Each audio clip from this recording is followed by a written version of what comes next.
Glad to have you on another edition of the program BOI Weekly. I'm Kayode Alayande.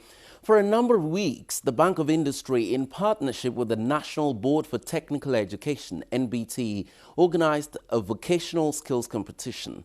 The idea behind the exercise was to support and promote vocational skills acquisition amongst Nigerian youths. In the course of the last several weeks, top graduating students of the NBTE accredited vocational enterprise institutions competed from their various regions for a spot in the final round, showcasing their final year projects.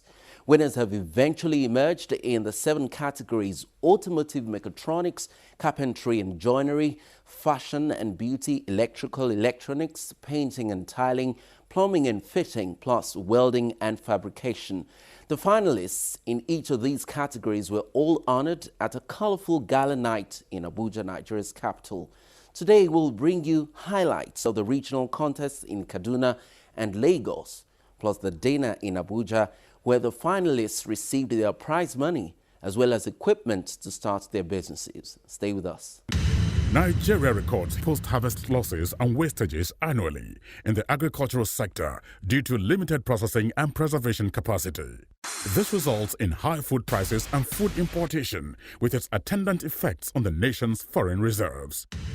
To enable Nigerians optimize the benefits from the country's vast agricultural products such as cassava, oil palm, rice, tomatoes, and others, the Bank of Industry has launched a 5 billion naira cottage agro-processing fund, the CAP Fund.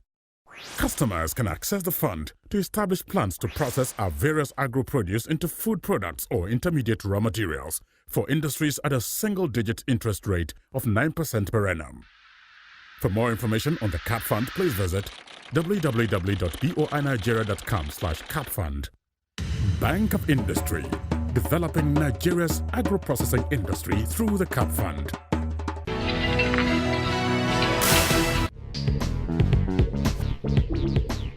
The day has finally come when what these participants have learned in the last 3 years will be put to the test. There are 7 categories here.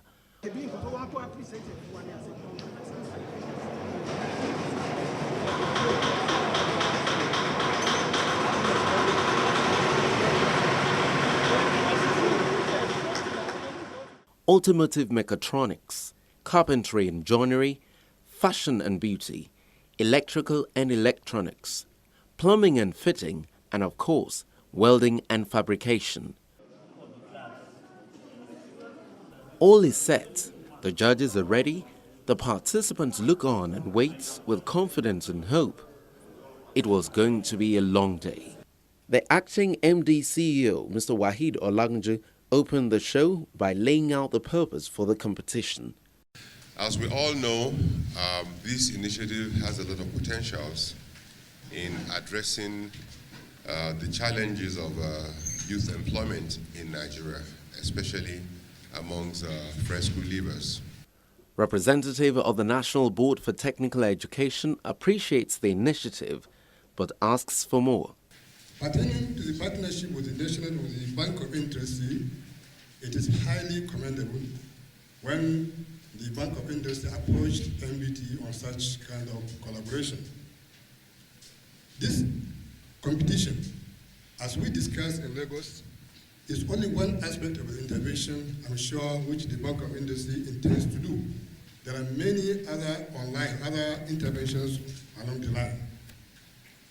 I want to appeal and also solicit the cooperation of the Bank of Industry to also look at other areas of intervention, such as the supply of equipment and tools to such kind of institutions.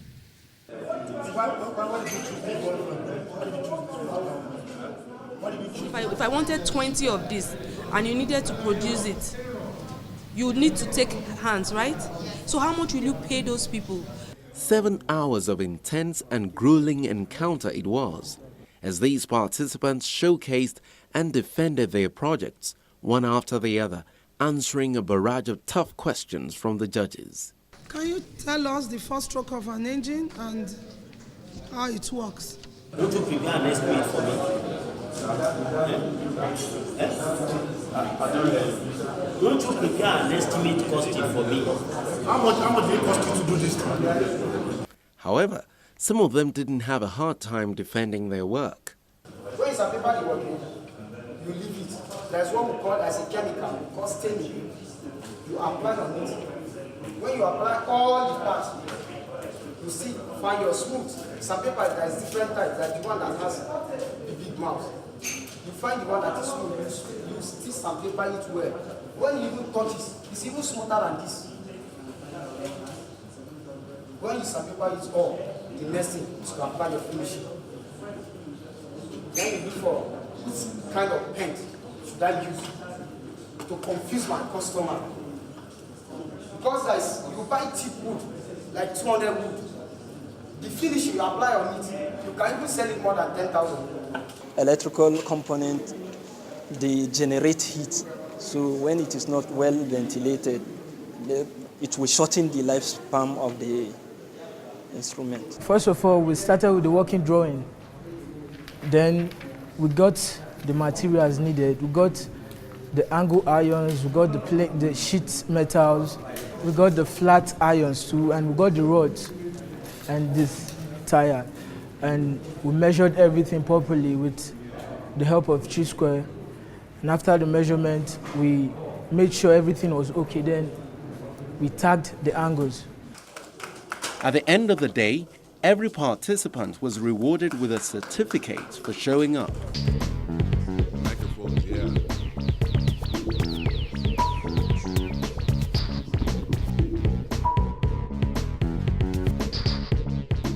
This participant didn't take that for granted. For him, it didn't matter whether he wins or loses. He's more than satisfied to have participated and gotten a certificate for it. It's not all people that can send a message that all the schools should come for a competition like this. Look at, just because of this competition, I can have a certificate of it. And I haven't got that one, they give me any certificate of it.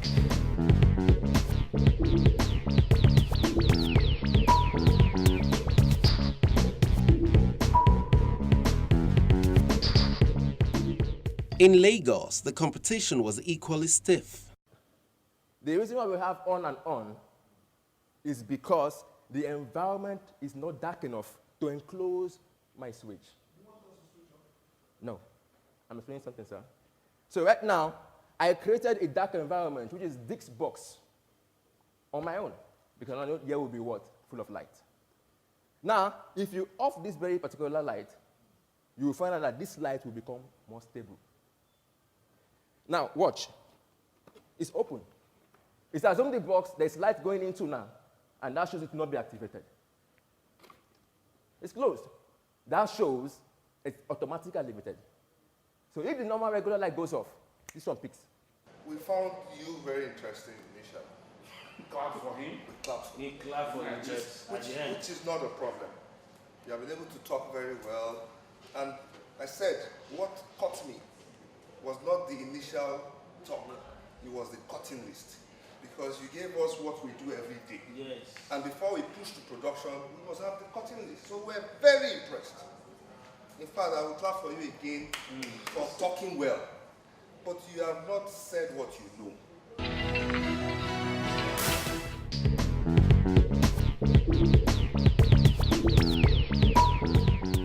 On Thursday, the 17th of March, came the grand finale of the National Vocational Skills Competition.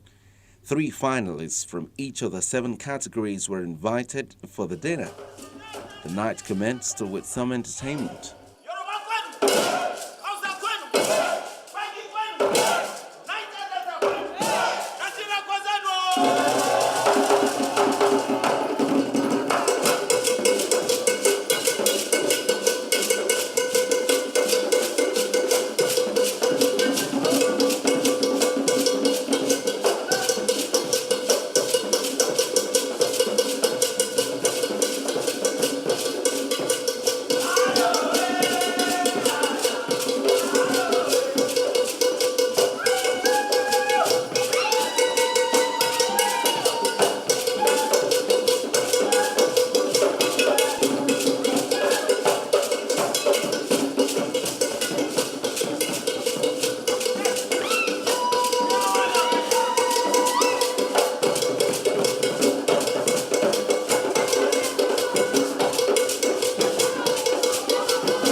The acting MD CEO of the Bank of Industry, Mr. Wahid Olagunju, told the guests at the dinner that Nigeria must take advantage of its high youth population by ensuring that they are empowered so as to reduce the unemployment rate.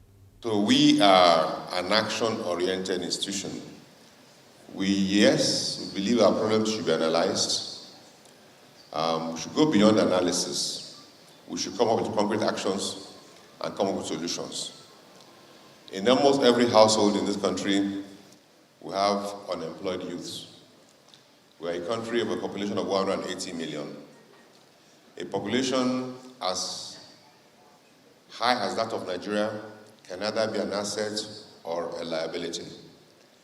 And Nigeria belongs to a league of about 12 countries in the world with populations above 100 million. Where the population is productive, population can be an asset. Where they are unproductive, population becomes a liability. And one of the parameters for measuring productivity is how gainfully employed are your citizens in a particular country. The unemployment rate is double digit, which is beyond the tolerance level. Most countries aspire to single digit unemployment rate. What that in effect means is that in Nigeria, we need to create, as a matter of yesterday, perhaps 15 million jobs to be able to bring the unemployment level in Nigeria to single digit. And that's why we decided to take this step. A lot of our youths go to school, they acquire certificates, they acquire qualifications, but they lack the skills that are required by the real sector. In other words, they're educated, but they are not employable. And we find out that most entrepreneurs go beyond the shores of Nigeria to recruit manpower. Most construction work in Nigeria today are undertaken by citizens from Benin Republic, from Togo, from Ghana. They do the POP, they are the carpenters,